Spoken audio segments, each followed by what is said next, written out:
আমার এতদিনের স্বপ্ন মুহূর্তের মধ্যে ভেঙে চুরে চুরমার করে দিয়েছে। সকালবেলা ছাদে এসে দেখি গাছগুলোর এই অবস্থা করেছে। এটা তো পুরো মাজার থেকে ভেঙে দিয়েছে, এটার টবটা পুরো উল্টে ভেঙে কি অবস্থা করেছে। ভালো ভালো গাছগুলোই এইভাবে নষ্ট করেছে ঝড়ে। 2 বছর ধরে তিল তিল করে বড় করেছিলাম গাছগুলোকে, কিন্তু আজ এতটা খারাপ লাগছে গাছগুলো ভেঙে যাওয়াতে।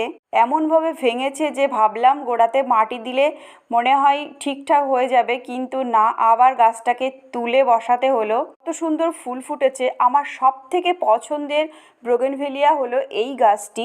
দুটো আছে, তার মধ্যে এই গাছটাই বেশি ভালো। নতুন করে যখন বসালাম তো কিছু খাবার দিয়েই দিলাম, খাবার দিয়ে একটু মাটি চাপা দিয়ে দেবো, তাহলে কম্পোস্টটা তাড়াতাড়ি হবে। এমনভাবে ভেঙেছে যে গাছটা নিজের থেকে দাঁড়িয়ে থাকবে সেই ক্ষমতাটুকু নেই। এখন এই লাঠির সাহায্যেই একে দাঁড়িয়ে থাকতে হবে, তাই লাঠিটা দিয়ে বেঁধে রাখবো এখন কিছুদিন।